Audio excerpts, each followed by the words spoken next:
Hello and welcome to Tremaine Sci-Fi. Today we're interviewing Danielle Sullivan, well, not an expert. Sorry, what would you call yourself? A life coach? Yeah. Actually, give us your bio. Sure. Hello. Thank you for having me. My name is Danielle Sullivan, and I'm a neurodiversity coach out of the US. I work with mostly autistic and ADHD adults on all sorts of issues related to being neurodivergent in a kind of neurotypical world. And I run neurodiverging.com and the Neurodiverging podcast, and I'm really happy to be here. Thank you. So as we discussed before, autism and ADHD seem to be your primary area of expertise, shall we say? Yeah. Yes. So let's kick off with some myths about autism because obviously there's some there's some things like autistic people. There's some positive ones that Mhm. positive as in they have People think well of it. yeah. Yeah. So obviously autistic people being very what's the word, intelligent or Mhm. being very focused on the world, and then there's obviously Mhm. the negative, which is they can't operate within society, which I think would be the case for a lot of mental disorders. Mhm. So give us a little idea of some of the myths around autism, maybe something that you've experienced. Yeah, sure. So, one kind of interesting thing about autism is that it falls under this bracket of neurodiversity the same way OCD, DID, schizophrenia, and other kind of psychiatric mental illnesses do. But it's also, um, in many ways, not a disability in and of itself, so much as it's a disability caused by society, that we do have different thinking styles, ways of speaking, ways of moving our bodies. Um, but a lot of us have very good lives and are just limited by what society expects of us. Um, and so there are so many myths. There's so many myths about autism. Until very recently, autism was within the past couple of decades, autism was really linked with intellectual disability. And there are folks who have both, but the majority of autistics are about the same level of intelligence as the average non-autistic population. That's one. Until very recently, it wasn't well understood that autistic women and girls existed, and that we can be autistic, but we might display that or have different traits than autistic boys and men. So that's still girls and women are super underdiagnosed. And caught very late. I was caught in my 30s, for example, after my son was diagnosed. So it took a boy, a young boy being diagnosed for me to have enough information about autism to sort of pursue that myself. Um, some other things, a lot of folks cross autism with savantism, um, which is a kind of very small percentage of the population who have these kind of extreme memories and can recall um, you know can the people who can tell you what day it was in May 21st, 1969, right? Or the people who can tell you what they ate for breakfast on whatever date. That's often occurs with autism, but not always, and it's a very small percentage of us. And then some other things are just the kind of stereotypes of how autistics behave or speak that a lot of us do stim. We move our bodies in ways to reduce our anxiety, or we have vocal tics kind of that again reduce anxiety. Some of us don't like eye contact. Some of us are fine, but we have different kind of social norms and different communication norms than general neurotypicals, and those people can judge us by, right? People look at how we move or how we speak or how we make eye contact and make judgments about whether we're honest, whether we can tell the truth, whether we understand what people are telling us, those kinds of things. So, yeah, there's a lot. Yeah, there's a lot. Yes, of course, and that was a very open-ended question.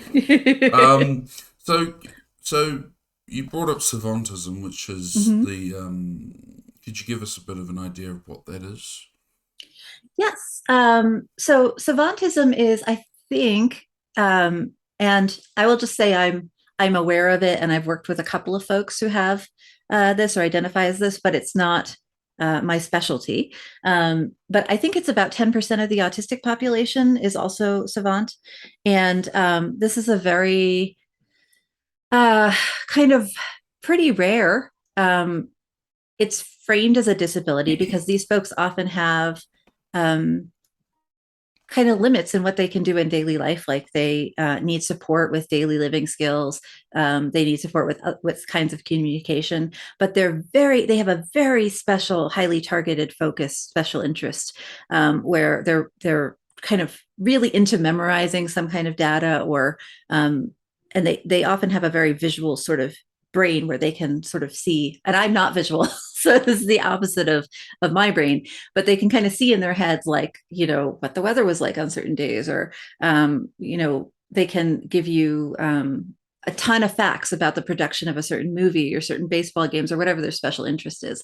And it's, it seems to be genetic, and it's sometimes related to autism, but not always. One very famous savant was Kim Peek, who passed away within the past couple of decades. Not actually, he was the character on whom Rain Man was based. Oh, yes. If you've seen that movie, and in that movie, Dustin Hoffman plays like an autistic savant, but Kim Peek was actually not autistic. He had a different neurodivergence. So you can see that there's a lot of crossover between like what people think of as autistic and what people think of as other sorts of neurodivergence. But if you've seen Rain Man, that kind of character, that kind of talent, and also those kinds of daily limitations are kind of there. It's not a realistic portrayal, but it's okay for savantism. So Okay I hope for that's a helpful. Hollywood movie. If you're looking for a gist, right? Like obviously, if you want to learn more, you can, go Yeah, talk to people, go Google. if But you want to learn more, there's more than movies. So. exactly, yeah, um, yeah. yeah.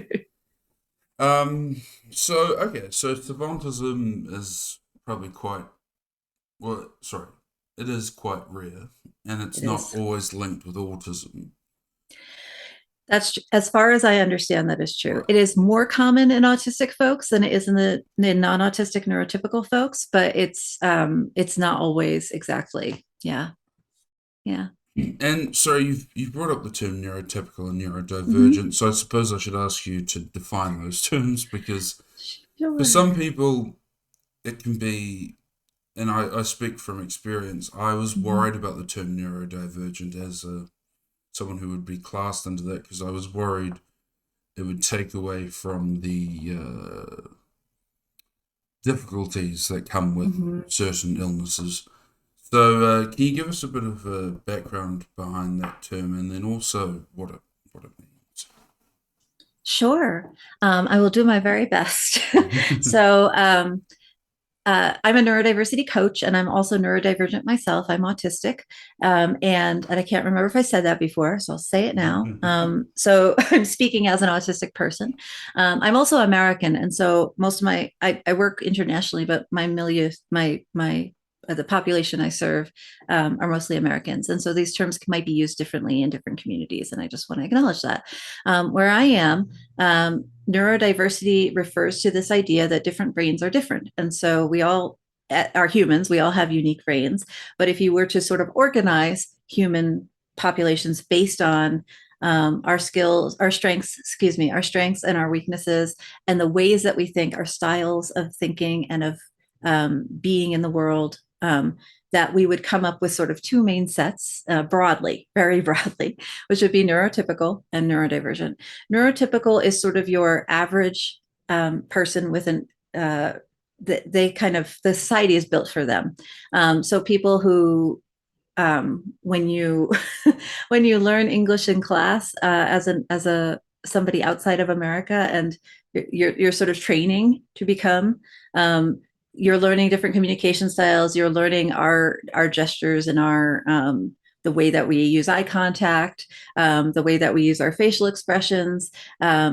There's a lot that goes into this sort of um, idea that neurotypical is kind of like the norm. It's what we expect, how we expect people to behave, how we expect them to speak, how we expect whatever.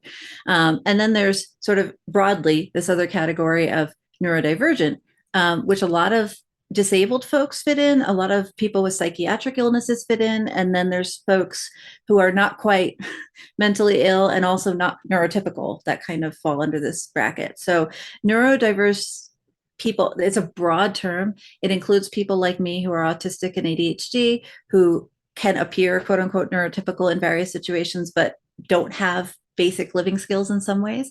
It can include folks with bipolar disorder, schizophrenia, DID, all sorts of other sort of ways of thinking and ways of being in the world. And it could include people with traumatic brain injury or Downs or a genetic difference in how their brain is kind of wired. So it's a big term, but it basically means that the way that your brain is organized, the way that you think, the way that you take in information and process it and give it back out to the world is different than the large population of people. I hope that's helpful. It is a So, big term.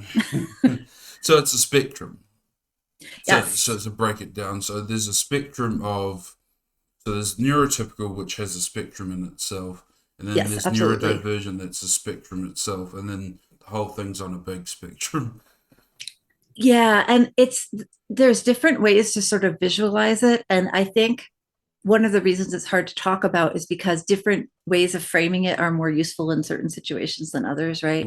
Right. So, some people think of it as like a three-dimensional, we have different strengths or we have different skill sets, and some of us are better at certain things than others, right? So, autistic people may as a whole have better pattern recognition than neurotypical people. Neurotypical people have better, or it's not always better. Sometimes we just have different ways of doing things. For example, communication styles. One thing I often hear from my mostly autistic ADHD clients is that they get frustrated that neurotypical people always want to sort of do small talk first before they get to deep conversations. They want to talk about, and I'm not, no shame, no grudge against neurotypical people, but they want to, talk about the weather or about how their kids are doing or about their gardening, right? And then once you've established rapport there, then they're willing to talk about sort of deep or personal or vulnerable topics.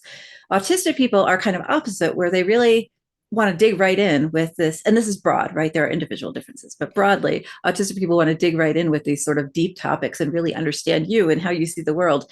And could not care less about establishing rapport through the weather first, right? And this is a communication difference, but also a cognitive style difference in how we approach the world, what's important to us, what our value sets are. So it's very interesting. Yeah. So you mentioned Rain Man as a, Questions you have about neurodiversity. yeah. So you mentioned Rain Man as a Rain Man as a example of maybe not the best in terms of representation of savants and then also of autistic people, because you mentioned the person it was based off of didn't have autism. Um, a lot of people would say Rain Man is their entry point to understanding. So, how do you view in media using those sort of broad stereotypes to introduce people to these concepts? Because Mhm. obviously there's some problems with using broad stereotypes, but there's also some help in that it helps to get to that neurotypical world. A lot of, for example, I know a lot of because my mother was older when she had me, Mhm. so a lot of my aunties and uncles were homophobic Mhm. when we got, because New Zealanders traditionally were homophobic. Um, And so it took them a very long time to accept gay people.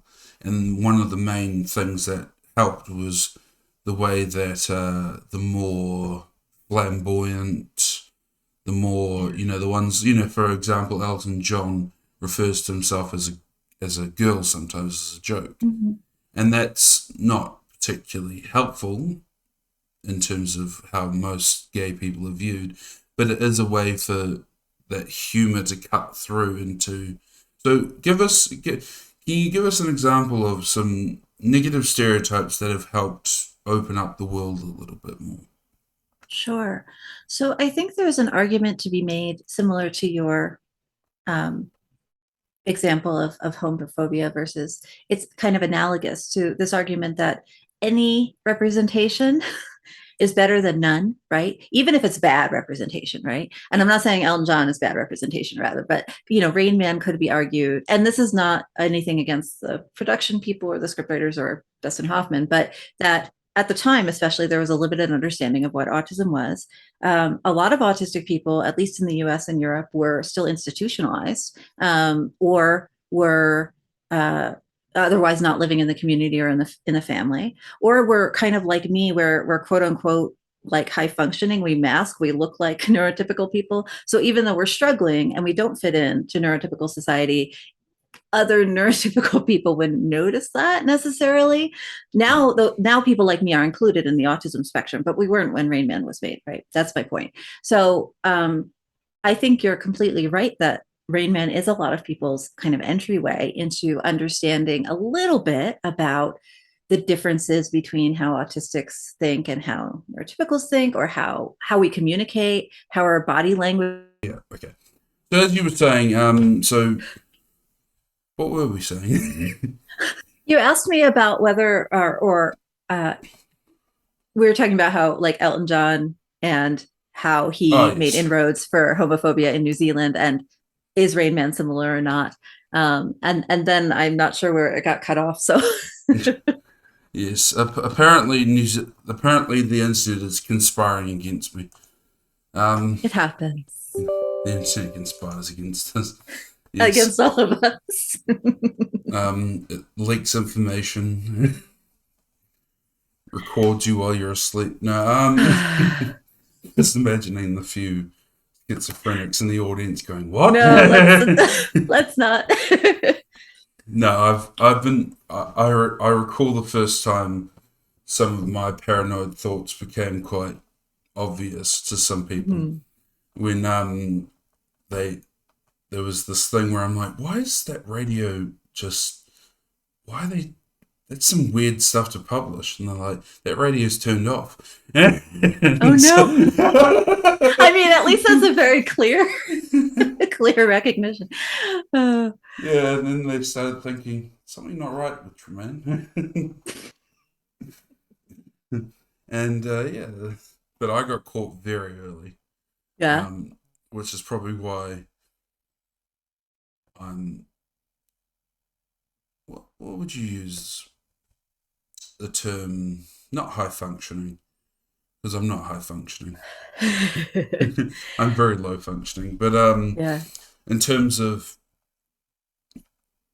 getting better, I suppose, because Yeah. sometimes when you Hmm. get caught when you're older, it can be very hard to undo the pathways that have been put in, Absolutely.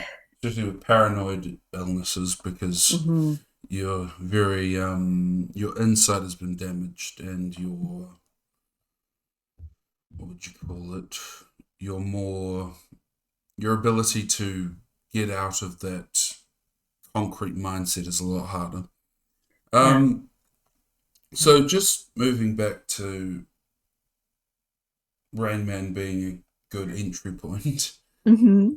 Um, what what exactly would you say?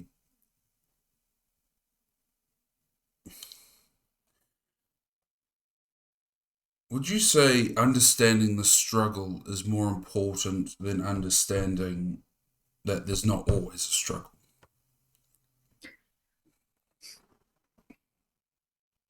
That's a really interesting question.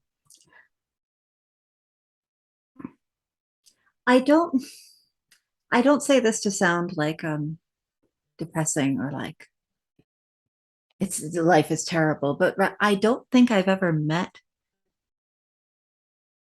a neurodivergent person for whom there wasn't a struggle. Whether whether that struggle is just we are alive and life is tricky, versus the actual neurodivergence, I'm not sure.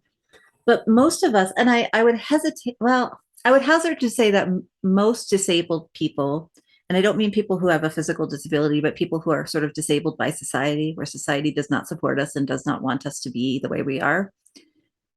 Most of us are constantly struggling against that, if nothing else, even if our lives are going pretty well and we have great families and enough money and a safe place to live and enough food and all those things, there's still a lot of pressure to be um, there's a lot of prejudice. There's a lot of pressure to be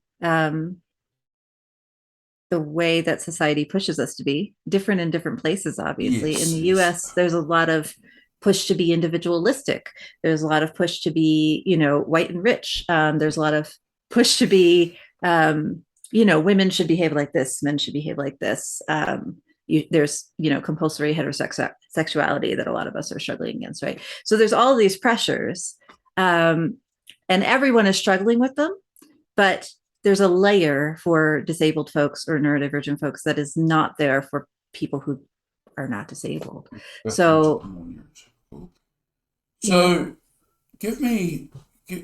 so because I'll just give you an example of sure. because I have because my family is split, so I'm half Mm-hmm. Pākehā or white and Mm-hmm. half Polynesian, so I've got Mm-hmm. Samoan and Maori descent. And something that Samoans do a lot is we don't put people into institutions Mm-hmm. until it's the very last line of defense. Yeah. For example, my grandmother has been taking care of my auntie who's severely autistic Mm-hmm. um, since she was little, and Mm-hmm. it's never been questioned whether or not we would put her into an institution. Same with my grandmother when she broke her back. Mm-hmm. She was never. It's never been a question whether she'd go into a retirement home. So, Yeah. and whereas on the flip side with the white side of my family, they have more of a well, this is the best care they can get, or this is the best way that they can be done. And Mm-hmm. obviously, in the past, this is going back to the 50s and 60s, Mm-hmm. when when there was mental illness or when you were a woman acting out, uh, get back in your box. Exactly. I, I think I'd like to vote. Get back in the box. Get back in the box. No, so my one of my great aunts, as in higher up in age, she Mm-hmm. was assaulted by a family member when the mother passed away and the children were all shipped out to different Mm-hmm. parts of the world. And because of that, she developed some quite difficult ways of coping. And so Yeah. she was eventually institutionalized with like Mm-hmm. just what they called at the time hysteria, Yes. which Mm-hmm. so whereas in Polynesian communities, unless you are completely incapable of taking care of yourself, or sorry, Mm-hmm. unless you are completely like we can't take care of you because you're scratching and fighting and breaking your mother's Mm-hmm. legs, we still won't put you in there. So that's a difference in the I suppose for some of the white communities that you've they've gotten quite used to that idea of well, if you're difficult, in the box you go. Yeah, yeah, and I think it's getting so in the past couple of decades, and especially since World War II, at least in the U.S., psychiatry wasn't really a thing before World War II, and it really expanded, and it's done a lot of damage as an institution, but it's also given us some tools for using, and the idea of what ADHD wasn't really codified until the 80s. Autism was people who were severely disabled, but not people like me, even though we share very similar traits. And so the kind of definition has expanded a lot, in different places historically. um, and yeah, the trend here in white communities, at least in the United States and in much of Europe, was to put them in the box if they were severely autistic, but also if they were, if we were really difficult in some way, right? Embarrassing, I think is the Yeah, term. embarrassing. If we show because we were showing, I mean, there's lots of layers to this, right? But to really like make it very concrete, it was because we were not good enough. There was this idea that disability means bad, right? It means we're not good enough. We're not good people. We're not human, right? There's this dishumanization, and so if I can't be human enough for you, you're going to put me away, right? And that's very white, unfortunately. Well, Yeah. I mean, because obviously there were no institutions prior to Pākehā arrival, Mm. and so a lot of the time for Māori, they were given more spiritual status because, Yes. especially for schizophrenics, Mm-hmm. they were said to be more, and this is true of some African and Indian communities, Mm-hmm. is that schizophrenics have positive traits because Yeah. their society is has got a more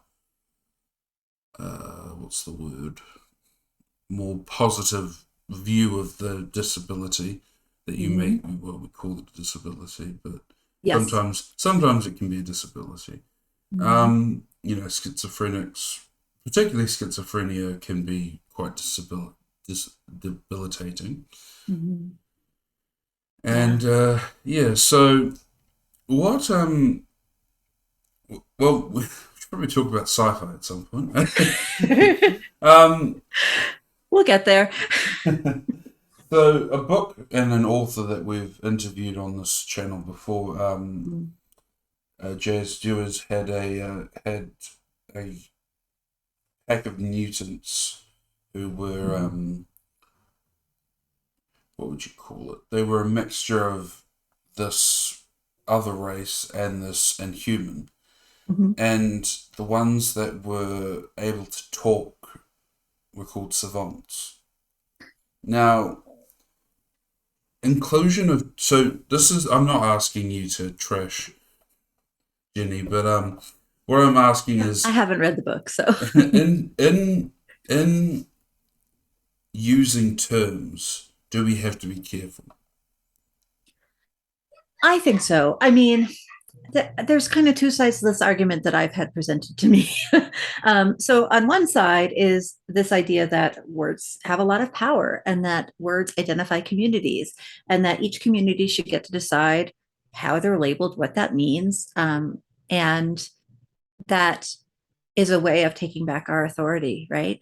And then on the other side of this argument are the folks who say, well, the best way to kind of normalize disabilities or neurodivergences or however you want to frame that those group of people us the best way to normalize us as humans is to like let people use our language in any old way they want, right? So sometimes we see a lot of pushback, at least over here, about words like dumb or crazy or um, words that are ableist, right? That were used to describe people in a negative light that are now being pulled into the sort of general vocabulary of people to mean Yeah, something.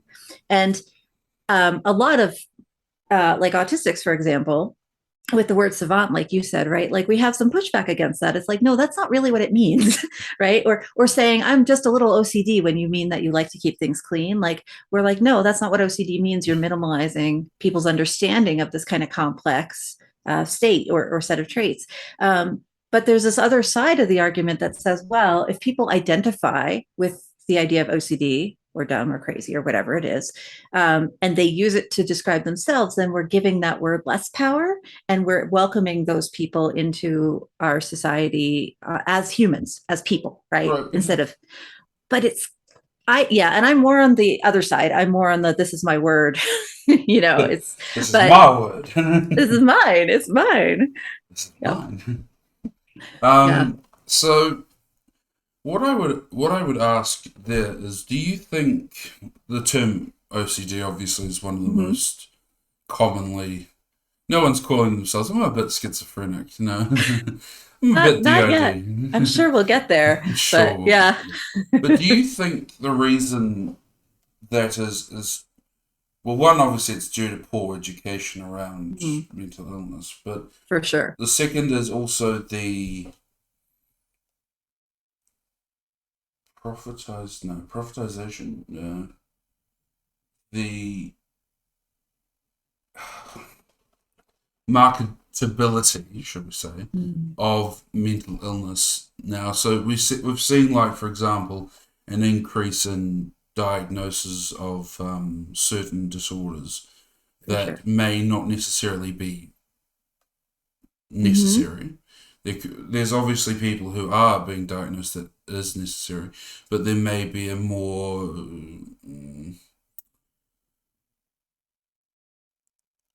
sometimes I'm not picking on ADHD or ADD, but I will say It's a good sometimes example. sometimes people are just a bit overexcited as kids, and they just seem to balance out as they get to adulthood. And I know that's becoming more of a thing in New Zealand, is we're Mhm. pulling back on diagnosing people too early. Because I had friends who were given like basically amphetamines to cope with something that was basically you would just And normal. Yeah. you Normal you were range. just well you were normal range, but you were also just a bit energetic and a bit weird. Um, Hmm. and yeah, they were given very powerful drugs that made them anorexic or Hmm. made them very fat. Hmm. Um, so so do you see that sort of marketing of mental illnesses as, oh, if you want to be different or do you want to break out of the crowd, here's a good way of doing it? Yeah. So I'm sure this is super different where you are than where I am. In the United States, ADHD is definitely in some populations, especially in white folks, super overdiagnosed. We have evidence for that. It remains very underdiagnosed in Black Americans, in Hispanic Americans, in anyone with brown skin in North America, basically. Some of that is community pushback against either not being. It's both ways, either and or either and being not educated around what ADHD looks like and what traits are, or and or not um,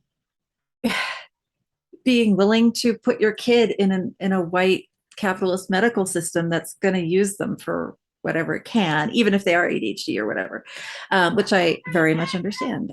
So there is this kind of sense in a lot of communities here that the medical industry is not out to help you, and pharmaceuticals are certainly not out to help you, which really puts a lot of folks at risk for not getting support. If it's pharmaceutical support, that would be a good fit. There's obviously lots of kinds of support. Um, and I do think that there's this, when we were talking about OCD, I think one of the sort of undereducation bits about OCD is I don't think people understand in a general sense how hard it can be to be OCD. Like I think it's viewed as this, oh, you tap things, you count things, you clean too much. How can that be bad, right? And they don't really understand the real potentially significant or severe. Um, Here's a moment for me mhm. that brought it to light. Yeah. There was a psychiatrist on YouTube who was doing analysis of Hannibal Lecter. And he Ah. said, I wonder if Hannibal Lecter's not actually a psychopath and if he's actually obsessive compulsive because Mm. and obviously you don't want that guy in your community, but the reason is when he does kill someone and does mutilate them or whatever he does, he is calm. Mm-hmm. And that's sort of similar to what can happen with these obsessions and compulsive things, is you're Mm-hmm. not calm and you're not happy until you've done them. And Yes. so there was this thing for me where I thought, for a moment, I thought, oh, this is a doctor saying possibly Hannibal Lecter has obsessive compulsive disorder. This could be quite a serious illness.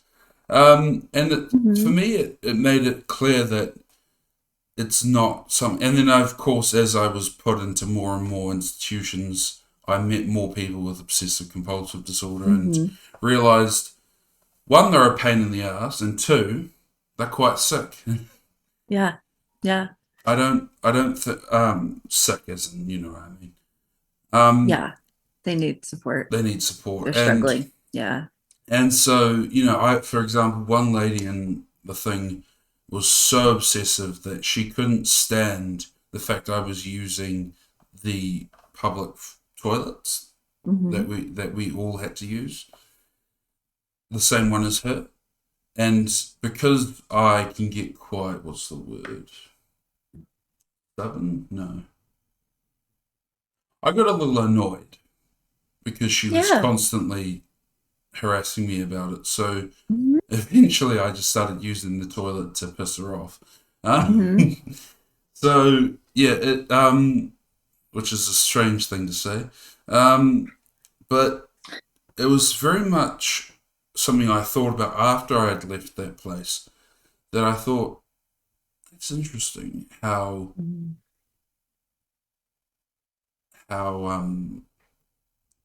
limited their world has become because of the fact they Yeah. can't sort of break out of this cycle of dangerous Hmm. behavior. Because even you brought up cleaning your hands, for example. People think, Hmm. oh, you clean your hands too much. No, no, these people are cleaning their hands to the point where their skin is coming off, and Yes. Hmm. and that they're starting to develop skin conditions because they're cleaning their hands too much, or they're not making it to work because they can't walk away from the door without checking it, or Hmm. they can't work at all because yeah. And The so iron might be on. Yeah. It's the just, iron might be on. You haven't used an mhm. iron for 30 years.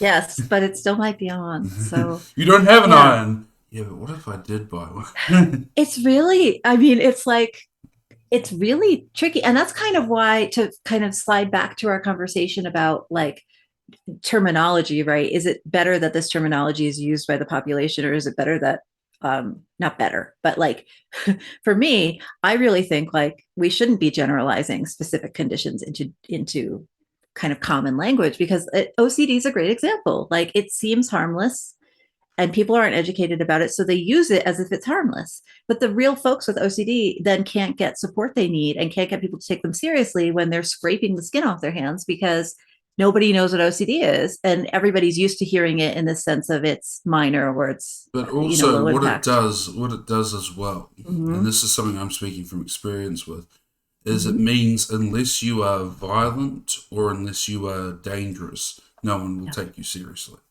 Yes.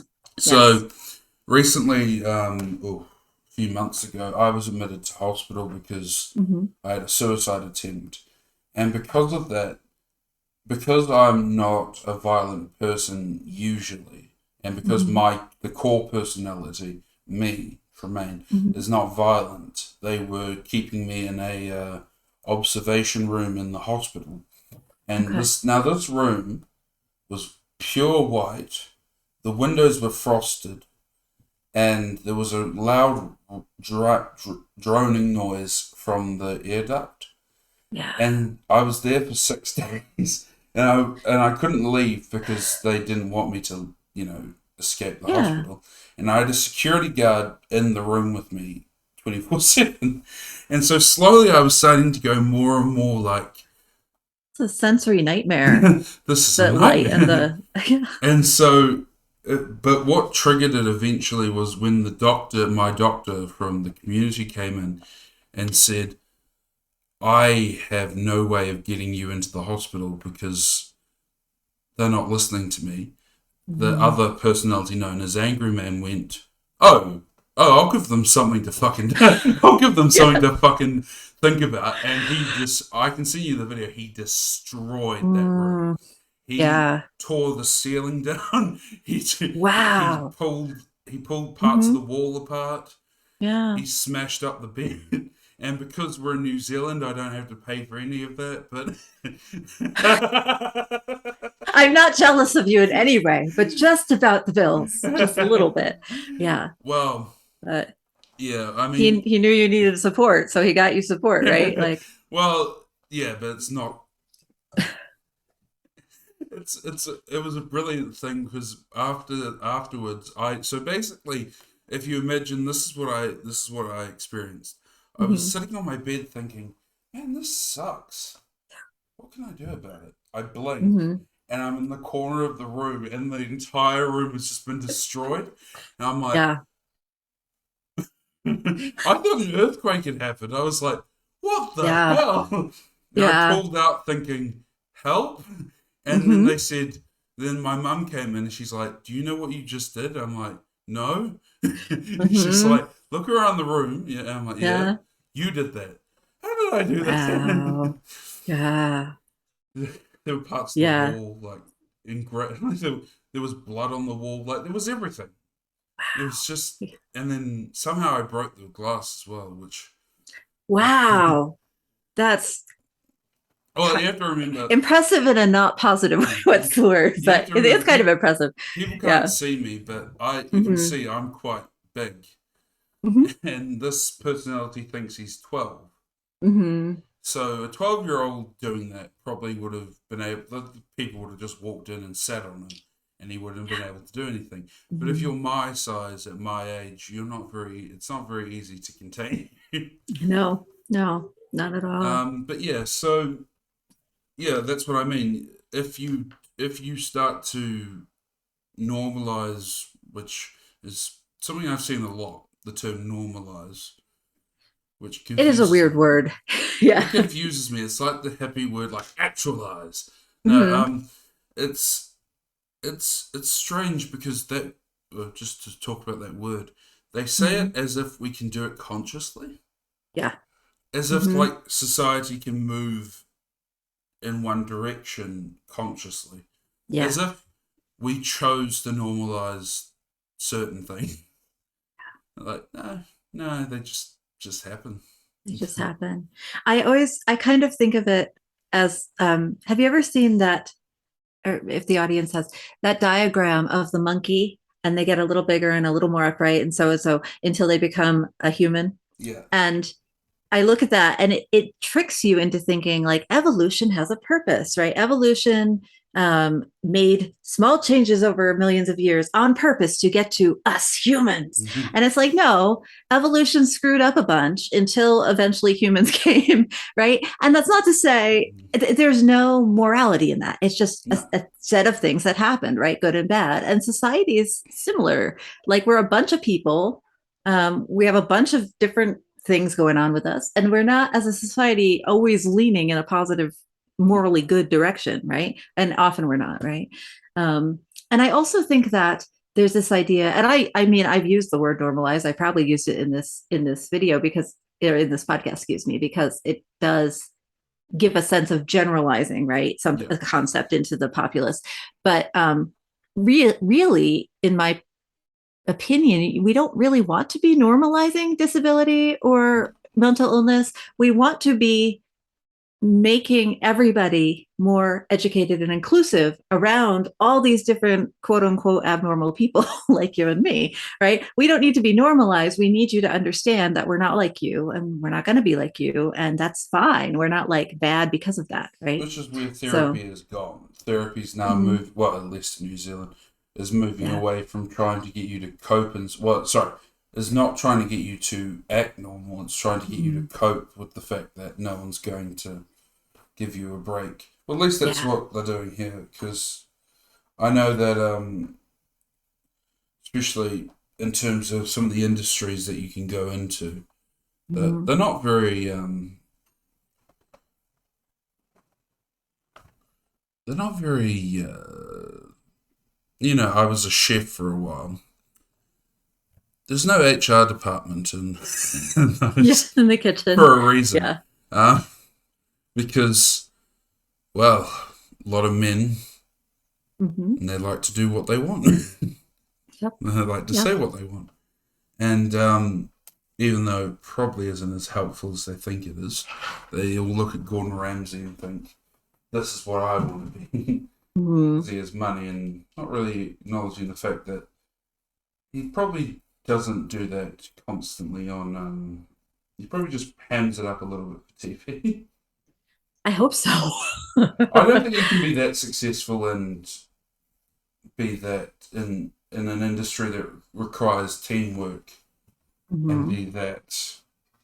But especially because in the US, you guys see a different side to him. In the UK, there's a far different. Like he's in your face a bit, but he's not as like losing his shit, Yeah. Hmm. like screaming, "You're gonna blow smoke in your face, you fucking donkey!" That's in the US, whereas in the UK, he's like, "Yeah, okay, just." Get your shit together. Hmm. Very aggressive Yeah. like that. Anyway. Americans like big expressions, for better or worse. Not great for autistic people, I'll tell you, because, Yeah. you know, but yep, yep. Yeah. Um, I can't remember where I was going with that. Anyway. Okay, so we'll go to some examples of poor representation. Um, I mean, obviously we talked about Rain Man. We could talk a little bit about how ADHD is shown in media. So Sure. oftentimes it's conflicted with ADD. Hmm. One that comes to mind is Bart Simpson from Hmm. The Simpsons, which have a rich history of just being. I mean, that to be fair to The Simpsons, everything in that show is a stereotype. It's Not true. Hmm. Homer's a stereotypical American man. Like he's overweight, he's bald, he's dumb, he drinks too much. Like that's what when the world says the typical American man, that's what they think. Hmm.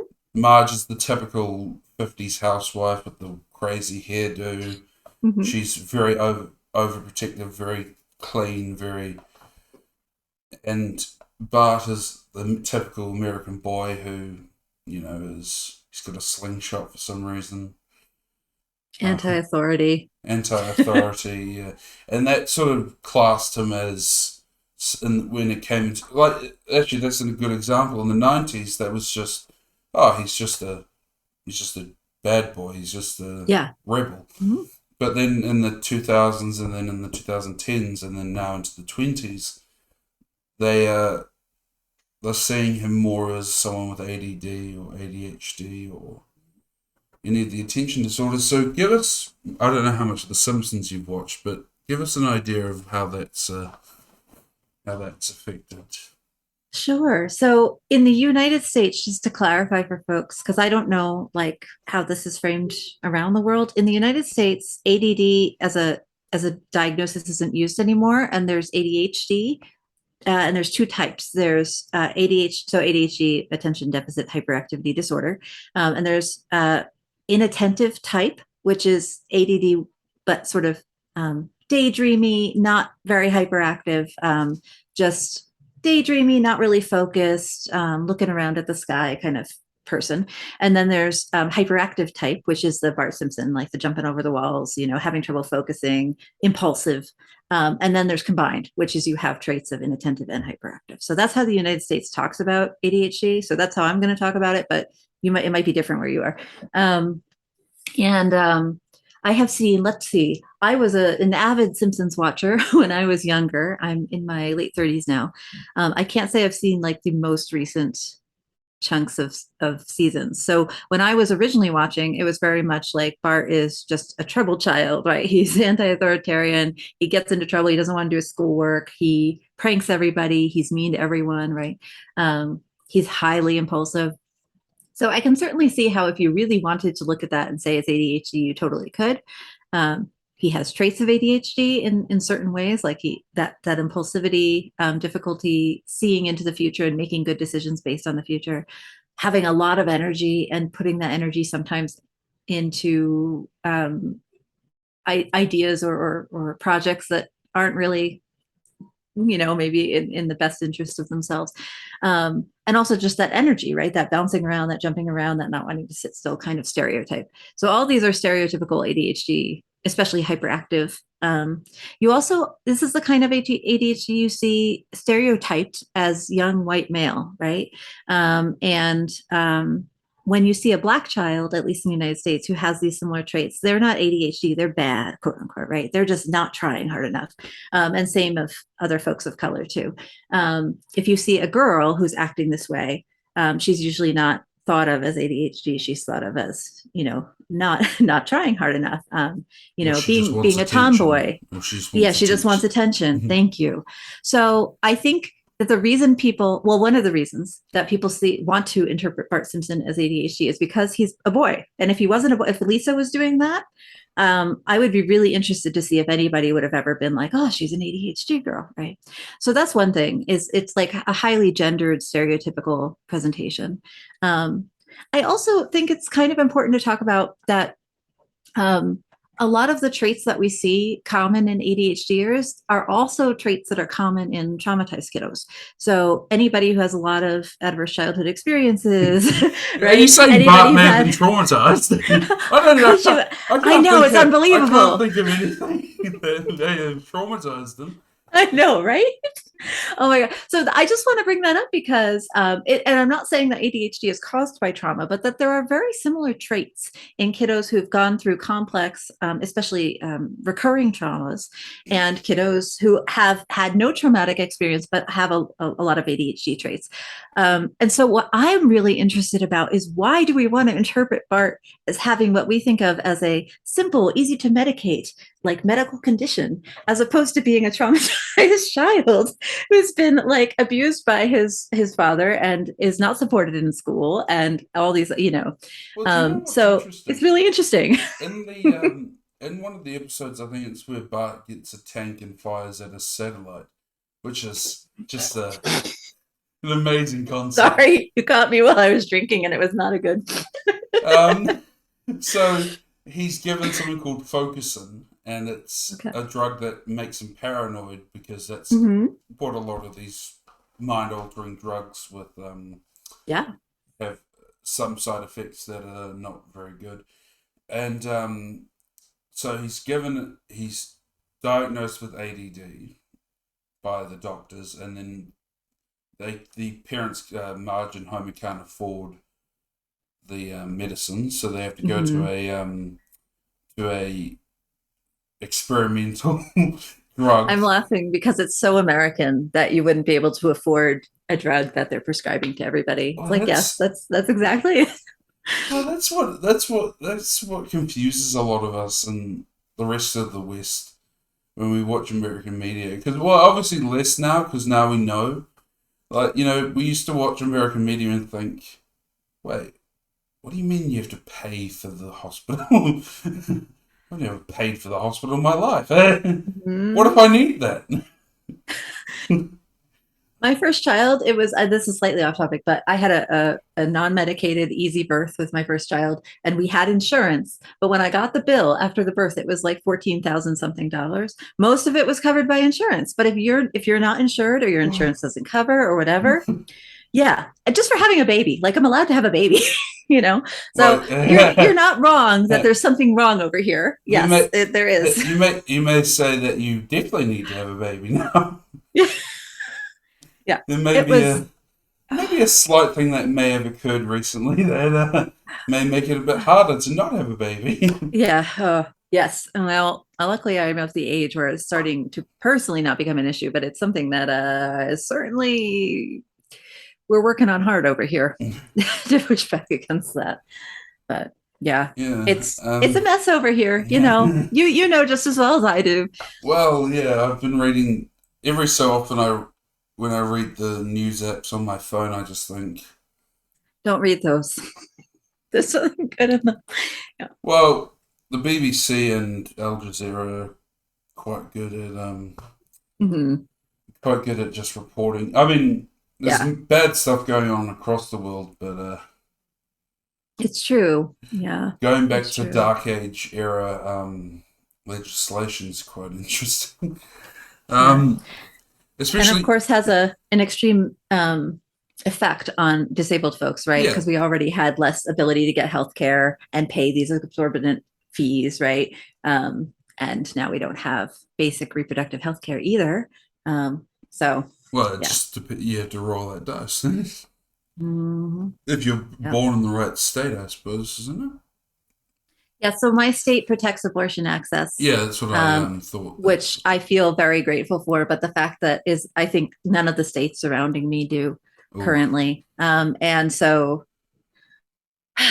yeah, I mean, a lot of us are working on it kind of on ground level, but it's going to take some time.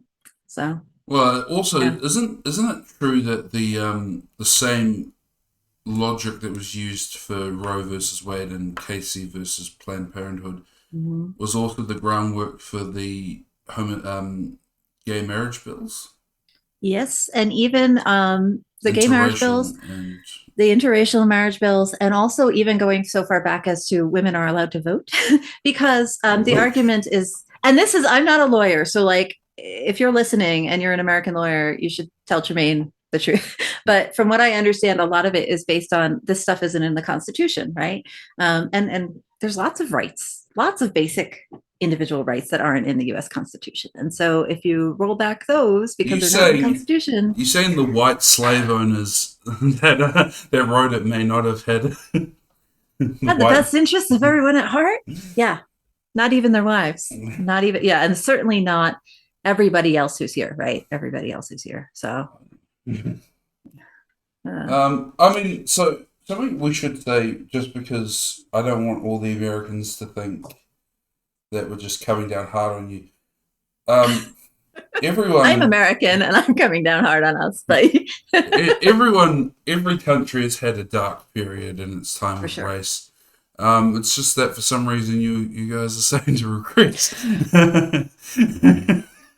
It's been really, I know this, we're totally off topic right now, but Who it's cares? been really interesting through the pandemic that so many more white folks, like in my age bracket, I'm 37-ish. I never remember how old I am, are more aware, are taking, had the time at least to get more into understanding, reading more, learning more about race. But so it's a really weird kind of dual situation where I know so many more people who have really taken the time to learn more and to try to work on the ground level, on social justice initiatives.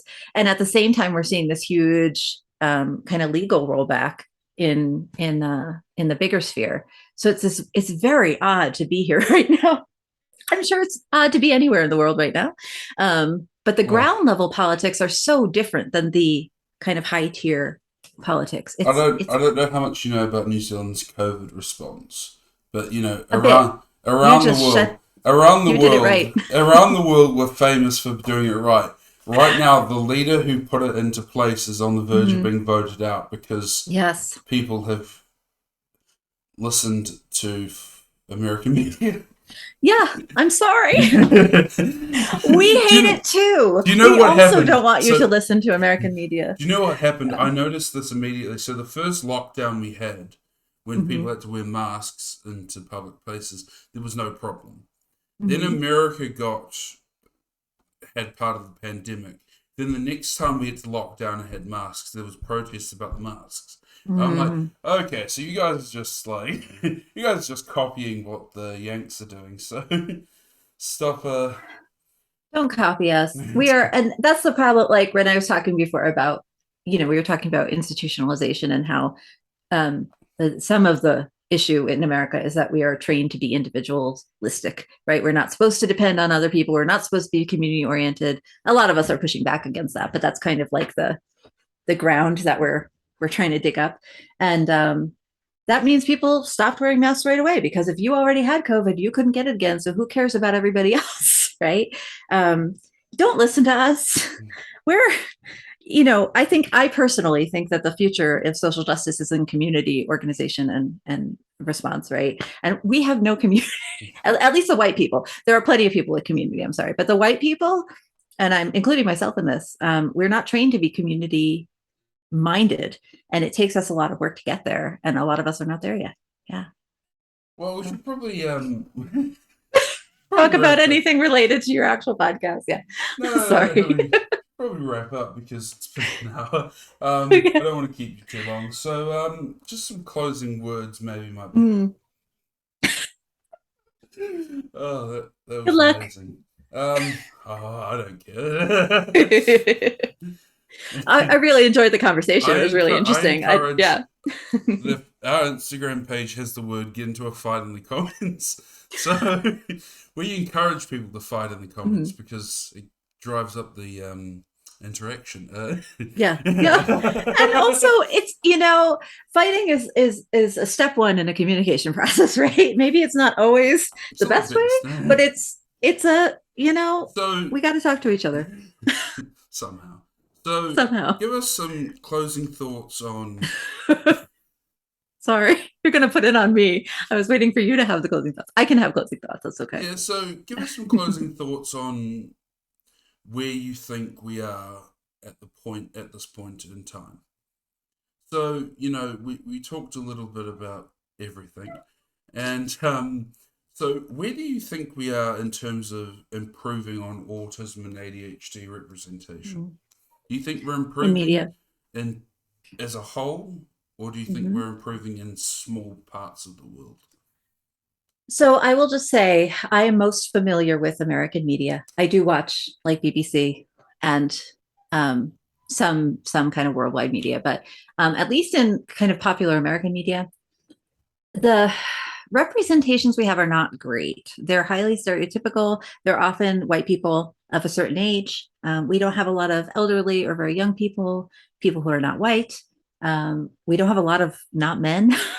um, that said, so I would love to see a more diverse representation of autism. We also see the same stereotypical traits shown in a lot of these characters. Like they all have meltdowns or shutdowns, right? Which is very dramatic looking on screen. But none of them are carrying around fidgets or like, yeah, a lot of them rock, right?